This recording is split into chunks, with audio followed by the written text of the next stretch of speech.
할렐루야. 새벽 예배 자리에 나오신 성도님들을 주님의 이름으로 축복하고 환영합니다. 이 시간 함께 기도하며 예배 자리로 나가도록 하겠습니다. 함께 기도하겠습니다. 하나님 아버지 감사합니다. 오늘도 새날 주시고 좋은 날 주셔서 이 아침에 무엇보다 먼저 주님 앞에 나아갈 수 있도록 허락하심에 감사드립니다. 오늘 하루도 하나님의 은혜 가운데 살게 하여 주시고 하나님의 은혜로 살 수 있는 믿음을 허락하여 주시옵소서. 오늘 우리가 찬양하며 함께 말씀드리며 기도할 때에 하나님 주시는 우리 마음 가운데 가득한 은혜 넘치는 하루 될 수 있도록 축복하여 주시옵소서. 감사하며 예수 이름으로 기도하옵나이다. 아멘.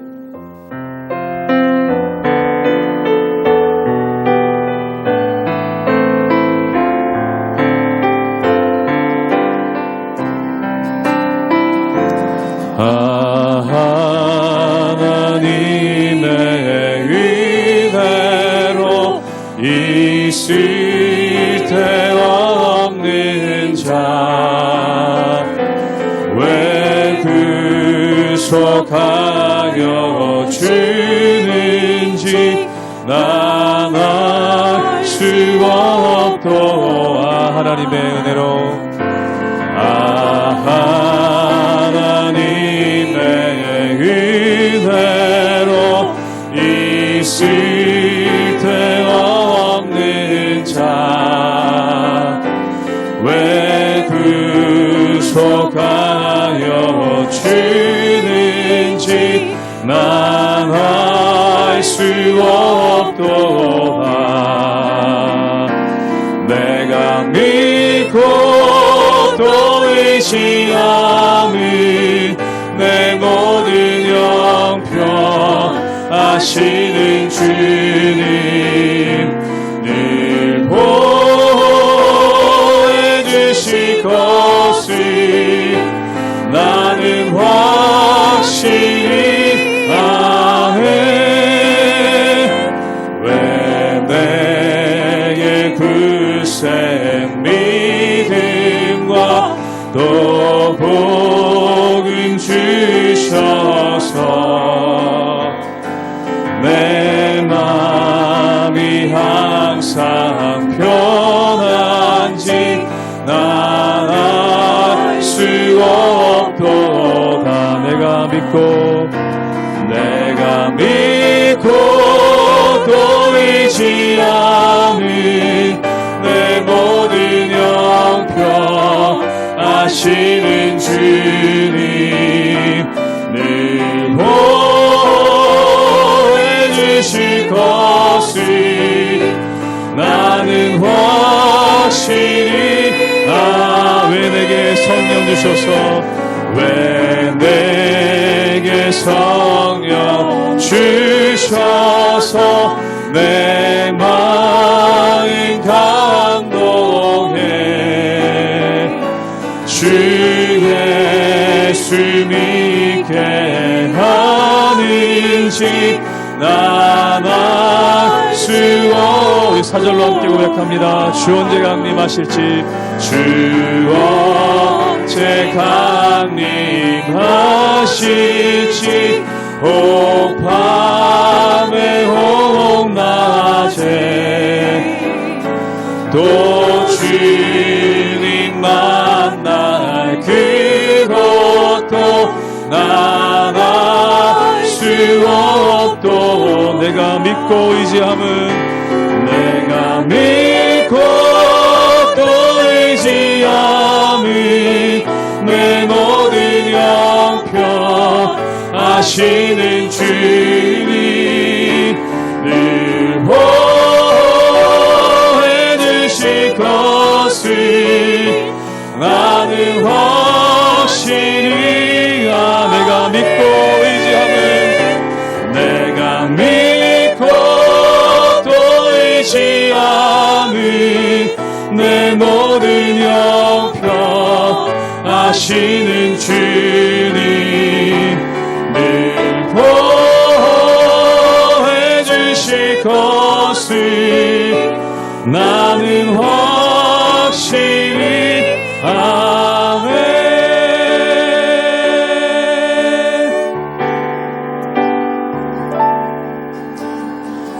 오직 주의 은혜로 지금 여기 서 있네. 한없는 경배 한없는 찬양 내 영혼 예배 드리네. 나를 위해 이 땅에 나를 위해 이 땅에 오신 주의 그 은혜 십자가 고통 이기신 주님 그 은혜 어찌 주님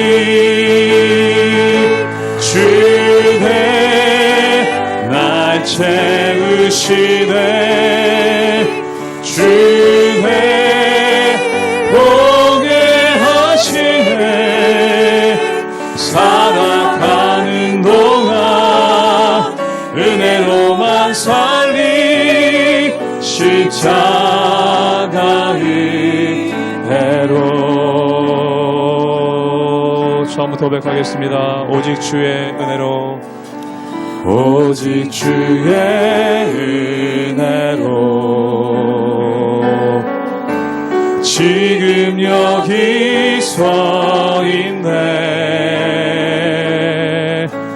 한없는 경배 한없는 찬양 내 영혼 예배 드리네. 나를 위해 이 땅에 오신 나를 위해 이 땅에 오신 주의 그 은혜 십자가 고통 이기신 주님 그 은혜 어찌 주의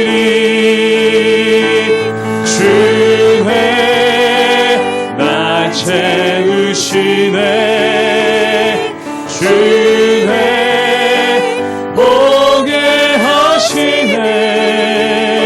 살아가는 동안 은혜로만 살리 십자가 은혜 주네 날 채우시네. 주네 날 채우시네. 주네 보게 하시네. 살아가는 동안 은혜로만 살리 십자가 은혜로.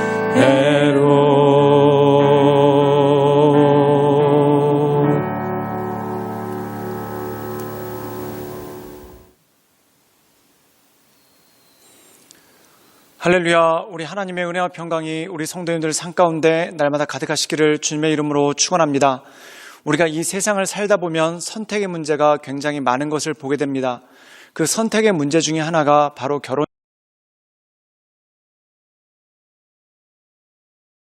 중요한 일입니다. 그리고 또 요즘 세대에서는 결혼을 할 것인가 말 것인가 이것을 가지고 고민하시는 분들도 꽤 많으신 것 같습니다. 또 어떤 분들 같은 경우에는 결혼을 했었는데 지금 혼자 되신 분들이 있습니다. 이분들이 다시 결혼을 할 것인가 아니면 말 것인가 이것을 가지고 고민하시는 경우도 굉장히 많다라는 것이죠. 그런데 사도 바울 시대에도 그런 고민들은 동일하게 있었고 또한 이 사도 바울이 편지를 보낸 고린도 지역에도 그런 문제들은 계속해서 있었다는 것입니다. 그런데 사도 바울은 우리에게 이렇게 권면하고 있습니다. 결혼 자체도 중요한 것이고 결혼하지 않는 것 자체도 중요한 것이다. 그런데 가장 중요한 것은 무엇인가? 그 모든 것들을 통해 하나님께 영광 올려드리는 것, 이것이 가장 중요한 것이고 우리에게 가장 필요하다는 것이죠. 우리는 때로 이 세상 살아갈 때 내가 잘 선택했기 때문에 또는 내가 못 선택했기 때문에 잘 선택하면 하나님께 영광 올려드리는 것이고 못 선택하면은 하나님께 영광 올려드리지 못한다라는 그러한 생각을 가질 때가 있습니다. 또한 우리가 뭔가를 성취해내면은 이것을 통해 하나님께 영광이 되지만 우리가 뭔가를 성취해내지 못했을 때 이것이 하나님께 영광이 되지 못한다라고 생각하는 경우가 있습니다. 그런데 사도 바울은 어떤 경우에라든지 성취를 했든지 성취하지 못했든지 성공했든지 실패했든지 어떤 경우에든지 하나님께 영광 올려드리는 삶, 이것이 바로 신앙의 본질이고 바로 하나님께서 온전케 여기시는 삶이라는 것입니다. 그러므로 이 하나님만을 바라보며 하나님의 은혜 가운데 날마다 승리하며 나가시는 우리 모든 성도님들 되시기를 주님의 이름으로 축원합니다. 고린도전서 7장 25절에서 40절 말씀입니다. 처녀에 대하여는 내가 주께 받은 계명이 없으되 주의 자비하심을 받아서 충성스러운 자가 된 내가 의견을 말하노니 내 생각에는 이것이 좋으니 곧 임박한 환난으로 말미암아 사람이 그냥 지내는 것이 좋으니라. 내가 아내에게 매었느냐 노이기를 구하지 말며 아내에게서 노였느냐 아내를 구하지 말라. 그러나 장가가도 죄짓는 것이 아니요 처녀가 시집가도 죄짓는 것이 아니로되 이런 이들은 육신의 고난이 있으리니 나는 너희를 아끼노라. 형제들아 내가 이 말을 하노니 그때가 단축하여진 고로 이후부터 안에 있는 자들은 없는 자같이 하며 우는 자들은 울지 않는 자같이 하며 기쁜 자들은 기쁘지 않은 자같이 하며 매매하는 자들은 없는 자같이 하며 세상 물건을 쓰는 자들은 다 쓰지 못하는 자같이 하라. 이 세상의 외형은 지나감이니라. 너희가 염려 없기를 원하노라. 장가가지 않은 자는 주의 일을 염려하여 어찌하여야 주를 기쁘시게 할까 하되 장가간 자는 세상 일을 염려하여 어찌하여야 아내를 기쁘게 할까 하여 마음이 갈라지며 시집가지 않은 자와 처녀는 주의 일을 염려하여 몸과 영을 다 거룩하게 하려 하되 시집간 자는 세상 일을 염려하여 어찌하여야 남편을 기쁘게 할까 하느니라. 내가 이것을 말함은 너희의 유익을 위함이요 너희에게 올무를 놓으려 함이 아니니 오직 너희로 하여금 이치에 합당하게 하여 흐트러짐이 없이 주를 섬기게 하려 함이라. 그러므로 만일 누가 자기의 약혼녀에 대한 행동이 합당하지 못한 줄로 생각할 때에 그 약혼녀의 혼기도 지나고 그같이 할 필요가 있거든 원하는 대로 하라. 그것은 죄짓는 것이 아니니 그들로 결혼하게 하라. 그러나 그가 마음을 정하고 또 부득이한 일도 없고 자기 뜻대로 할 권리가 있어서 그 약혼녀를 그대로 두기로 하여도 잘하는 것이니라. 그러므로 결혼하는 자도 잘하거니와 결혼하지 아니하는 자는 더 잘하는 것이니라. 아내는 그 남편이 살아있는 동안에 매여 있다가 남편이 죽으면 자유로워 자기 뜻대로 시집갈 것이나 주 안에서만 할 것이니라. 그러나 내 뜻에는 그냥 지내는 것이 더욱 복이 있으리로다. 나도 또한 하나님의 영을 받은 줄로 생각하노라. 오늘 말씀 가운데 보면은 사도 바울이 결혼에 대해서 성도들에게 권면하고 또한 그들에게 여러 가지 말씀을 나누는 것이 이 말씀 가운데 나와 있습니다. 사도 바울은 결혼하지 않았죠. 그리고 평생 독신으로 살면서 여러 지역을 다니면서 복음을 전했던 복음 전도자였습니다. 그런데 사도 바울이 주의하는 것이 있었는데 그것이 뭐냐면 내가 결혼을 하지 않았다고 해서 다른 사람들한테 결혼하지 않는 것이 더 좋다 또는 그것을 강요하는 그러한 느낌을 줄까 봐 굉장히 조심했다는 것입니다. 즉 은사에 따라서 어떤 사람은 결혼을 하고 또한 가정을 이끌면서 복음을 전할 수도 있고 또한 어떤 사람은 결혼하지 않고 혼자의 몸으로 복음을 전할 수 있는 그러한 모습이 있습니다. 결혼했을 때는 결혼했을 때 나름대로의 장점이 있고 또한 결혼하지 않았을 때는 결혼하지 않았을 때 나름의 장점이 있죠. 또한 반대로 결혼했을 때의 단점도 있고 결혼하지 않았을 때의 단점도 있다는 것입니다. 그런데 그것은 그렇게 크게 중요하지 않다는 것이죠. 우리 함께 고린도전서 7장 27절의 말씀을 읽도록 하겠습니다. 제가 읽겠습니다. 내가 아내에게 매었느냐 노이기를 구하지 말며 아내에게 노였느냐 아내를 구하지 말라. 오늘 말씀 가운데 보면은 아내에게 매었느냐 노이기를 구하지 말라. 즉 가정이 있느냐 결혼을 했느냐 그러면 그 가정 생활에 충실하고 그 결혼 생활에 충실하라는 것입니다. 때로 어떤 분들은 하나님의 일을 한다면서 가정 일을 소홀히 할 때가 있습니다. 물론 어쩔 수 없는 시간의 연약함과 또한 어쩔 수 없는 힘의 부족함으로 인해 물질의 부족함으로 인해 소홀히 할 때도 있습니다. 그런데 어떤 분들은 교회를 하는 것을 핑계로 삼아서 가정을 소홀히 하시는 그러한 분들도 있다는 것이죠. 예수님께서 바리새인들을 책망하셨을 때 그들의 고르반이라는 제도를 책망하셨습니다. 이 고르반은 하나님께 드림이 되었다는 것이죠. 즉 하나님께 드림이 되었기 때문에 부모님을 공경하지 못한다는 겁니다. 그런데 이들이 그걸 핑계로 삼았다는 것이죠. 진짜 하나님을 사랑하는 마음이 큰데 안타까운 마음으로 부모님을 공경하지 못한다. 이거 참 얼마나 가슴 아픈 일입니까? 예를 들어서 어떤 분이 선교사님으로 먼 해외에 나갔습니다.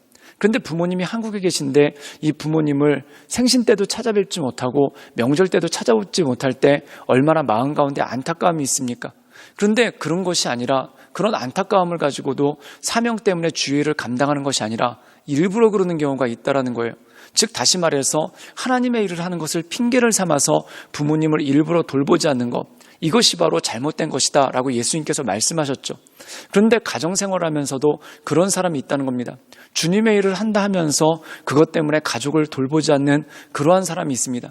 물론 주님의 일을 최선을 다해 돌보기 때문에 안타까운 마음으로 가족을 돌보지 못하시는 분들도 있을 것입니다. 그런데 그게 아니라 일부러 주님의 일을 핑계 삼아서, 또 이런 분들이 주님의 일을 그렇게 또 그닥 열심히 하는 것도 아닙니다. 주님의 일을 핑계 삼아서 가족을 돌보지 않는 그런 사람들이 있을 때 그러지 말라라는 말씀이 이 말씀 가운데 나온다는 것이죠.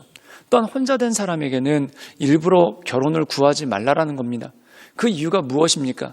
내가 가지고 있는 것에, 또한 내가 현재 처한 생활 가운데 그 모든 것을 통해서 독신이면 독신인 대로, 또한 가정이 있으면 가정이 있는 대로 그 모든 것들을 다해 하나님께 영광 올려드리며 하나님께 나가는 것이 굉장히 중요하다는 것이죠. 사랑하는 여러분, 결혼을 하거나 결혼을 하지 않거나, 또한 가정이 있거나 가정이 없거나는 선택지일 수 있습니다. 그 선택지를 이것이 좋다, 이것이 그르다라고 말할 수 없다는 거죠. 그런데 그럼에도 불구하고 우리가 필수적으로 해야 될 것이 있습니다. 그것이 뭐냐면 하나님께 영광 올려드리는 삶을 사는 것, 이것이 가장 필수적이라는 것이죠. 그렇기 때문에 사도 바울은 이렇게 권면하는 겁니다. 결혼을 했으면 한 대로 하나님께 영광 올려드리고, 결혼을 하지 않았으면 아는 대로 하나님께 영광 올려드리는 것, 즉 이것을 취하든 저것을 취하든 궁극적으로는 하나님께 영광 올려드리는 것, 이것이 우리에게 가장 필요하고 이것이 가장 중요한 일이다라는 말씀이 이 말씀 가운데 있다라는 것입니다. 우리 함께 고린도전서 7장 38절의 말씀을 읽도록 하겠습니다. 제가 읽겠습니다. 그러므로 결혼한 자도 잘하거니와 결혼하지 아니하는 자는 더 잘하는 것이니라. 오늘 말씀 가운데 보면은 사도 바울이 자기의 예를 들어서 설명합니다. 아무래도 사도 바울은 결혼을 하지 않았기 때문에 그 결혼하지 않은 것에 대한 장점에 대해서 언급을 하죠. 그것이 뭐냐면 그가 자유롭게 여러 군데를 다니면서 복음을 전할 수도 있고, 또한 그가 박해를 받았을 때 가족들의 걱정을 하지 않아도 되는 그러한 안심이 그 가운데 있다라는 것이죠. 그런데 사도 바울은 이렇게 얘기합니다. 결혼하는 것도 잘하는 거다. 즉 내가 안 했기 때문에 너희들도 하지 말라가 아니라는 겁니다. 또한 나를 본받아서 너희들도 결혼 안 하는 게 좋다라는 게 아닙니다. 결혼하는 것도 좋은 거고 안 하는 것도 좋은 거라는 겁니다. 그런데 중요한 것은 사도 바울은 내가 안 했는데 안 하니까 이것도 나쁘지 않더라라고 얘기한다는 겁니다. 사랑하는 여러분, 사람은 항상 자기에게 없는 것을 갈구합니다. 그렇기 때문에 우리가 사람들 틈에 있으면은 혼자 있고 싶어하고, 또한 혼자 있으면은 사람들 틈에 있고 싶어 하지 않습니까? 그래서 혼자 있으면은 외로워하고 함께 있으면 괴로워하는 것, 이게 사람이라는 겁니다. 그렇기 때문에 혼자 있는 사람은 함께 있는 것을 원하고 함께 있는 사람은 혼자 있는 것을 원하죠. 그런데 그러지 말라는 겁니다. 네가 혼자 있으면 그 혼자 있는 대로 하나님께 영광 올려드리고, 함께 있으면 함께 있는 대로 하나님께 영광 올려드리라는 겁니다. 그런데 지금 사도 바울은 혼자 있죠. 그렇기 때문에 나는 이 모습 그대로 하나님께 영광 올려드린다라는 말씀이 이 가운데 나온다는 것이죠. 그러므로 사랑하는 여러분, 우리가 어떤 환경에 있든지 어떤 상황에 있든지 오직 하나님을 바라보며 하나님의 은혜 가운데 날마다 서나가시는 우리 모든 성도님들 되시기를 주님의 이름으로 축원합니다. 함께 기도하시겠습니다. 늘 언제나 살아서 역사하신 주님, 우리 삶 가운데 참 많은 선택지가 있고 또한 우리 삶 가운데 여러 가지 상황들이 있습니다. 그러나 우리가 어떤 상황에 있든지 그 모든 것들을 다해 하나님께 영광 올려드리며 하나님을 바라보며 하나님의 은혜 가운데 나갈 수 있도록 주여 도와주시고 주님 역사하여 주시옵소서. 예수님의 이름으로 감사하며 기도드리옵나이다. 아멘.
아멘.